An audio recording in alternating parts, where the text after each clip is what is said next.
O Ibope divulgou pesquisa que mostra que a popularidade do presidente Bolsonaro atingiu o índice mais alto desde o início do mandato. Uhul! De acordo com o estudo, o presidente recebeu 40% de bom ou ótimo. 29% dos brasileiros consideraram regular e 29% acharam ruim ou péssimo. O tema de hoje é: a aprovação de Bolsonaro é consistente ou é por causa do auxílio emergencial? Governo sério, governo honesto, governo que faz pro rico, faz pros pobres, moro? É o Bolsonaro. Nossos debatedores são Bruno Salles, advogado, mestre em Direito Penal. Boa noite, Bruno. Boa noite, Mona Lisa.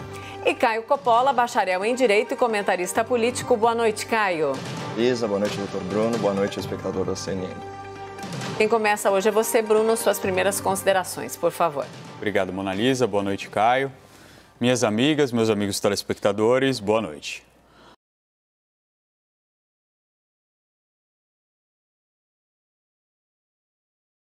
A pergunta do debate de hoje é se a aprovação de Bolsonaro é consistente. Mas, para a gente responder essa pergunta, a gente precisa se fazer outra pergunta antes. Consistente com o quê? A aprovação do governo é consistente com a realidade? Eu acredito que sim. A gente já debateu isso aqui algumas vezes. Embora qualquer previsão possa ter desvios, possa sofrer variações para mais ou para menos, ela reflete o atual cenário econômico do Brasil.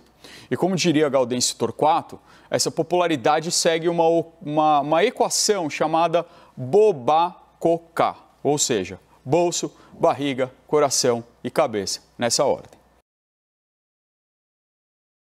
Segundo o analista político, aspas, o bolso suprido enche a geladeira, satisfaz a barriga, massageia o coração e induz a cabeça dos bem alimentados a recompensar os patrocinadores do pão sobre a mesa. Esse crescimento de popularidade é consistente a longo prazo? Ele vai conseguir se manter a longo prazo? Essa é uma pergunta que não é possível responder com a pesquisa de hoje. Seria como tentar prever hoje se vai chover no dia das votações do segundo turno de 2022. Não, nada a ver, irmão. Aquele que acertar se vai chover, ou quem sairá vitorioso naquele dia, o fará por pura sorte, ou por outros motivos que não podem julgar a nossa vã filosofia. E sobre isso, nem adianta debater. Caio, suas primeiras considerações, por favor. É muito interessante discutir quanto que programas assistenciais, como o Bolsa Família e o auxílio emergencial, influenciam na aprovação popular de uma gestão. O cientista político Bruno Garchagen, no subtítulo da sua obra Pare de Acreditar no Governo, ele afirma que os brasileiros não confiam nos políticos, mas amam o Estado. O autor ele se refere a um Estado paternalista, que ao invés de buscar maior eficiência na prestação de serviços públicos, opta por se cercar de privilégios e fazer aquilo que o presidente da República chamou de tirar dos pobres para dar aos paupérrimos. Ou seja, ao invés, por exemplo, de investir no ensino do jovem, o Estado distribui raspas e restos aos adultos sem formação, porque é muito mais fácil e mais imediato dar um trocado do que dar educação. Assim, o Brasil destina menos de 0,5% do seu PIB para o Bolsa Família, enquanto as elites do funcionalismo público recebem salários, aposentadorias e benefícios muito fora da realidade de mercado, às custas do contribuinte. Não à toa, o ministro da Economia já se referiu ao nosso sistema como uma máquina de transferência perversa de renda, do pobre para o rico. Isso é uma vergonha. Talvez o brasileiro ame esse Estado distribuidor por desconhecer a possibilidade do Estado eficiente, do Estado que é bom prestador de serviços essenciais, como segurança, saúde, educação. Mas justiça seja feita ao juízo do povo, antes fanhoso do que sem nariz. Ou seja, é melhor um governo que me dá alguma coisa do que um governo que não me dá nada. Especialmente porque quem não tem estudo, quem não tem conhecimento, não tem uma formação intelectual ou técnica, está completamente à mercê da própria sorte, em estado permanente de vulnerabilidade e refém do imediatismo. Portanto, é inegável o impacto positivo do auxílio emergencial na avaliação do governo. O que está em discussão aqui não é isso. O que está em discussão aqui é se essa é a única razão para o recorde de popularidade da gestão Bolsonaro. Será que isso não tem a ver com o fato de estarmos há 21 meses sem escândalos de corrupção no governo federal? Ué. Será que isso não tem a ver com o fracasso do isolamento horizontal sem critério, que se provou ineficiente em evitar o contágio, mas penalizou os trabalhadores saudáveis com a perda da sua renda? Ué. Será que isso não tem a ver com a frustração das previsões alarmistas dos especialistas, né, sobre número de óbitos por Covid-19, sobre taxa de desemprego e sobre queda no PIB? Faz tempo. Faz tempo, né? Ué. Será que isso não tem a ver com a revelação de uma reunião ministerial privada que mostrou um presidente genuinamente indignado e enraivecido com a prisão e a humilhação de cidadãos na pandemia? Sim. Será que isso não tem a ver com o superfaturamento e os contratos fraudulentos em plena crise de saúde nos 2 principais governos estaduais do Brasil que se elegeram às custas do bolsonarismo, mas mudaram de lado, ambicionando a presidência em 2022? Ué. Será que isso não tem a ver com os abusos do Supremo Tribunal Federal, que vem interferindo indevidamente no Poder Executivo, além de ofender, de censurar e de perseguir judicialmente apoiadores políticos do governo? É claro. Será que isso não tem a ver com o fato de que os maiores adversários e detratores do presidente na política, na justiça, nos movimentos ativistas e até mesmo na mídia aparecem implicados em escândalos criminais e delações premiadas? Ué. Será que isso não tem a ver com o excesso de militância política na imprensa, que tem os seus 2 maiores grupos de comunicação fazendo oposição sistemática e acrítica ao governo? Faz tempo. Faz tempo, né? Ué. Na emissora de maior audiência, chegaram a associar o presidente da República ao assassinato de uma parlamentar, mesmo contra todas as evidências noticiadas na própria matéria. No jornal de maior circulação, um editorialista publicou um artigo odioso intitulado "Por que torço para que Bolsonaro morra?". Atos contra o governo, realizados por vândalos encapuzados e armados de paus e pedras, foram rotulados como manifestações democráticas, enquanto as imagens mostravam esses delinquentes agredindo a polícia e atacando grupos com mulheres, crianças e idosos. Vocês acham mesmo que a população não percebe isso? Isso é uma vergonha. Eu já disse e vou repetir, as elites da política, da justiça, da imprensa, estão conseguindo a proeza de transformar um dos homens mais poderosos do Brasil em uma vítima perante a opinião pública. Porque a tendência natural das pessoas é ter empatia por quem é atacado injustamente a todo tempo. Então, se você acusa um presidente de fascista e autoritário, mas ele defende as liberdades individuais do cidadão contra os abusos dos governadores e dos prefeitos, ele sobe. Se você fala que o presidente é inimigo da ciência na pandemia, mas a ciência erra de forma grosseira e gradualmente incorpora a visão original dele, ele sobe. Se você alega que o presidente não se importa com os trabalhadores, mas ele edita uma medida provisória que salva milhões de contratos de trabalho, ele sobe. Se você diz que o presidente é inimigo dos mais pobres, mas as políticas do governo beneficiam justamente os mais pobres, ele sobe. E se você fala que o presidente é um mandrião, um preguiçoso, mas a televisão mostra o cara trabalhando das 7 da manhã às 10 da noite, inclusive aos finais de semana, visitando diversas cidades pelo Brasil e inaugurando obras que estavam paradas há anos, bom, ele sobe. Ele sobe usando como escada todo o ressentimento, toda a inveja e toda a incoerência dos seus críticos injustos. A crítica pertinente é aquela que é justa, equilibrada, fundamentada em fatos. Mas vejam só, os fatos estão contradizendo as críticas e as opiniões. E para desespero da bolha, o povo não vive de crítica nem de opinião. O povo vive a sua realidade, uma realidade consistente.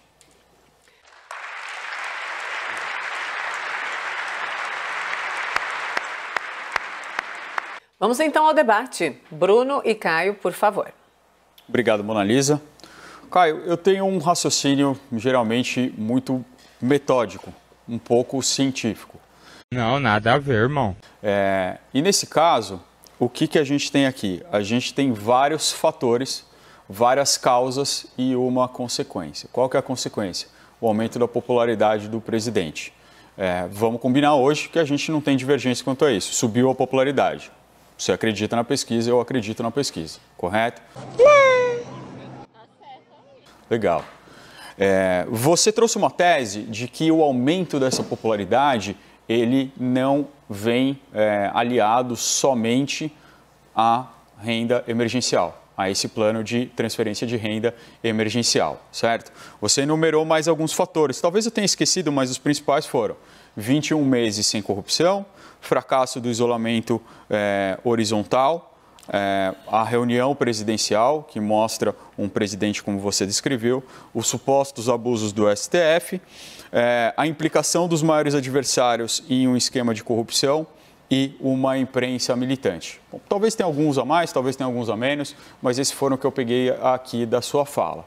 A gente poderia fazer esse teste científico de duas formas. Uma seria eu tentar descreditar todos esses fatores que você trouxe. E eu já digo bem claramente aqui que eu realmente não acredito neles. Uma outra forma da gente testar isso, e aí a gente precisa fazer um combinado. O combinado é que a gente acredite na próxima pesquisa. Na próxima pesquisa, já sem a influência do auxílio emergencial. E aí a gente vai ver como está a popularidade do presidente. Porque se esses fatores eles vão se manter, segundo você, segundo você, vai estar sem escândalos de corrupção, a não ser que você reconheça algum escândalo de corrupção no governo, porque aqueles que eu já enumerei várias vezes aqui você não reconhece, você acha que não são relacionados ao governo, são relacionados aos filhos ou de coisas que não estavam no governo. Aí a gente vai ver se com esses mesmos fatores e retirando o auxílio emergencial, vai se manter essa popularidade. Esse vai ser um teste bastante científico. Sim. Uma pessoa com raciocínio tão científico me impressiona, me espanta, na verdade, a falta de raciocínio cronológico. O governo federal ele toma posse em janeiro de 2019, certo? Então, não existe escândalo de corrupção relacionados à gestão federal. E as questões relacionadas ao filho do presidente, eventualmente a primeira-dama e ao próprio presidente da República estão aí sob apuração, investigação, o que quer que seja. E eu vou ser o primeiro a criticar assim que restar provado qualquer ilicitude e qualquer ilegalidade. Mas só em termos de comparação, você pega o governo Dilma Rousseff em um ano, mais 7 ministros afastados por escândalo de corrupção. O governo Temer também teve tantos outros ministros. Aliás, a troca ministerial, geralmente no governo lulopetista, depois no governo MDBista, se dava justamente por envolvimento em escândalos e a gente não verifica isso, pelo menos entre janeiro de 2019 e agora. Então é simplesmente uma questão cronológica. Sobre os números do Ibope, o que me impressionou, duas coisas. Primeiro, dentro da margem de erro, ele mais ou menos está consistente com os resultados publicados pelo Datafolha. O Datafolha, se não me engano, dava 37% ou 38% de ótimo e bom. Então, dentro da margem de erro, esses 40% do Ibope, eles estão mais ou menos nisso. E da mesma forma, juntando com o pessoal que acha o governo regular, a gente tem entre 2/3 e 70% da população brasileira nesse grupo. Percebam que é o inverso do que a bolha pregava, falando que, olha, nós somos os 70%, o governo está restrito aí a fanáticos que correspondem a menos de 1/3 da população. Então essa narrativa ela cai por terra. E outra coisa que é importante observar é que quando você sai proporcionalmente, quando você sai de 29%, de 30% para 40%, você tem um aumento de 1/3 da popularidade. Isso no decurso de poucos meses. E eu também acho que é ingênuo, é infantil e, inclusive, intelectualmente desonesto você traçar uma relação de causa e efeito simplesmente relacionada à renda. Chega a ser até uma visão muito preconceituosa, sobre o eleitorado, especialmente o eleitorado de baixa renda, como se ele fosse sensível simplesmente a assistências governamentais. E a gente sabe que tem outras coisas implicadas, tanto que governo Temer e governo Dilma, para ficar nos governos anteriores, nenhum deles retirou aí os benefícios do Bolsa Família, mas eles tinham aprovação de apenas um dígito. Então eu acho que os fatos eles tornam claro que a relação de causa e efeito é infinitamente mais complexa do que simplesmente a questão do auxílio emergencial. Concordo com isso, Caio. E esse, inclusive, foi um discurso da extrema-direita a história inteira, de que o Bolsa Família é o que sustentava o Partido dos Trabalhadores, quando a gente viu que isso não é verdade, que o povo pensa assim, que o povo pensa em várias coisas. Embora o seu argumento inicial tenha um ponto muito claro, a pessoa que está passando fome, ela não consegue pensar a longo prazo, ela vai pensar na sua próxima refeição. E, infelizmente, o Brasil voltou para o mapa da fome. A gente não pode dizer que esse auxílio emergencial é o único fator, mas que todos os especialistas, todos os economistas, todos os analistas políticos mostram como um fator fundamental, não é o único, mas é fundamental, e isso a gente pode fazer essa avaliação sim. Não, nada a ver, irmão. Aqui eu vou retomar aquela máxima do presidente americano, Abraham Lincoln, quando ele disse que você pode enganar todas as pessoas há algum tempo e por todo o tempo algumas pessoas, mas você não pode enganar todo mundo o tempo todo. Isso por quê? Porque a narrativa, a crítica injusta, a opinião odiosa, ela está em desacordo com a realidade dos fatos. E o auxílio emergencial, de certa forma, ele vem coroar, né, essa situação que eu acabei de colocar, que é o seguinte: você tem um presidente sendo acusado de coisas e agindo na contramão dessas críticas. Então a gente sabe, como você bem colocou, esse rótulo, né? Aliás, é um rótulo muito impróprio, né, de extrema-direita. O que seria extrema-direita? O que é extremo é aquilo que é violento, né? Aquilo que foge à normalidade democrática. Então, por exemplo, quando você tem partidos de esquerda que apoiam invasão de propriedade privada, né, que dialogam com grupos encapuzados, né, como é o caso do Black Bloc, tudo bem, aí você pode falar de ação extrema. Mas enquanto você não vê uma violência praticada pela direita, o que é a extrema-direita? Era a direita que queria o impeachment da Dilma Rousseff? Não. A direita vai defender direitos e garantias fundamentais. É o princípio do conservadorismo, né? Essas ideias liberais que estão aí há séculos, né, de restringir intervenção de governo, de respeito às liberdades individuais, de respeito à propriedade privada. Não existe essa de extrema direita no Brasil. O que tem sim é uma extrema esquerda, que recorre sim à violência. Faz tempo. Faz tempo, né? Ué. É muito impróprio essa rotulação que você aplica. E, de novo, o fator principal, né, você pode até falar que é o auxílio emergencial, isso de certa forma faz sentido, mas isso foi como os americanos falam, um wake-up call, né, uma chamada para as pessoas perceberem o seguinte: não, peraí, falam que esse cara é um preguiçoso, mas ele está vindo aqui nas cidades do meu estado, está inaugurando obras que estavam paradas até agora. Falam que ele é autoritário, mas eu vejo ele numa reunião privada, né, defendendo com ênfase que os ministros todos se manifestassem contra, né, a prisão, inclusive o ato de algemar, né, o cidadão de bem que estava transitando em via pública. Você percebe aí o tom de indignação. Ele faz pouco caso da própria reeleição, né, mostrando que talvez não seja tão ambicioso como se diz por aí. Então, esse tipo de situação, a hora que a pessoa vê uma coisa concreta, como um auxílio emergencial que desmente, né, essa falácia de que o liberal não se preocupa com o pobre, de que a direita não liga para o pobre e para o trabalhador, quando ele percebe isso concretamente na mão dele, ele muda de lado. E é exatamente esse fenômeno que a gente observou agora. Nós já estamos nos argumentos finais, mais uma vez. Eu proponho aumentar o tempo do debate, porque eu estou sempre cortando vocês aí no momento em que o debate esquenta, mas fica para a semana que vem discutir isso. Caio, continua, por favor, seus argumentos finais. Olha, Mona Lisa, se o tempo do debate for aumentado, então eu sugiro também que aumente-se as respectivas remunerações, né, doutor? Acho olha... Isso é em outro departamento. Vamos nessa. Sindicalismo agora, cara. Oh. Do seu lado, aqui na CNN. Olha só. Sexta-feira é inacreditável. Sexta-feira, né, doutor? O pessoal brinca que eu sou o sindicalista aqui da CNN. Pois muito bom, Caio Coppola, sindicalista da CNN. É a frase para fechar a semana. Vamos nessa, Caio. Sextou, né, Mona Lisa? Sim. Bom, brincadeiras à parte. De certa forma, a pesquisa, o doutor vai concordar comigo nessa, a pesquisa ela mostra uma certa sintonia entre o governo e os anseios da população. Como o doutor bem disse, esse auxílio emergencial, ele é necessário.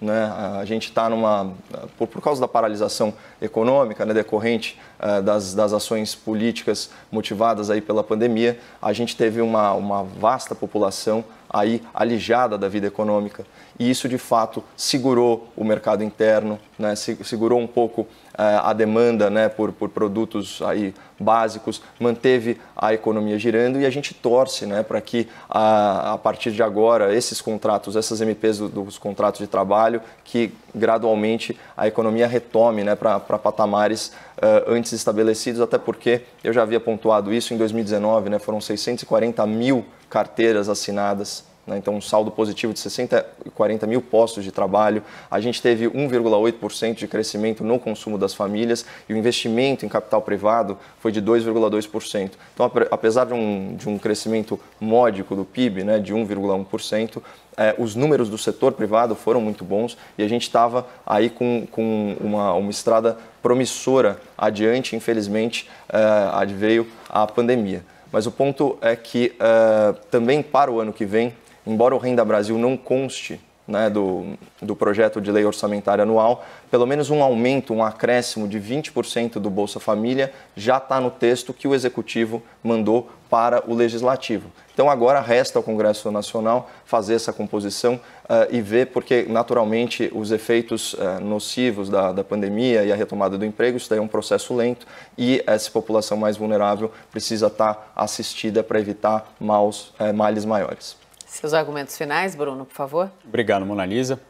Caio, todos esses fatores que você colocou, novamente, todos esses elogios ao presidente, todas essas questões, toda essa tese de que a crítica que é feita é injusta e catapulta a popularidade do presidente, vai ser testada. Vai ser testada e vai ser testada em breve. E, Caio, eu já falei, a gente já conversou sobre isso, você gosta de me chamar de doutor por uma deferência, inclusive, a gente já falou, e se a Mona Lisa me permitir, depois dessa sua intervenção, eu vou começar a te chamar de companheiro Caio nos debates da CNN. Não me bota em enrascada. Não, vamos fazer o cumprimento raiz, né, Mona Lisa? Camarada. Meu Deus! Acho que é mais apropriado. Eu prefiro companheiro, é mais brasileiro. Companheiro Caio Coppola, boa noite. Eu gostaria que vocês mantivessem o que estava até agora, mas eu não mando nada disso. Bom fim de semana, Caio. Bom final de semana. Bom fim de Obrigado, semana. Mona Lisa, bom final Bruno, de semana. nem posso falar bom fim de semana, meus companheiros, senão vai ter conotação. Tchau, gente. Até amanhã. Tchau. Agora o Caio tem um lembrete. Sim, escute. Tem lembrete importante para esse fim de semana, né? Caio Junqueira. Isso, Mona Lisa. Antes de encerrar, aquele recado, lembrete. Domingo é dia de Anthony Bourdain.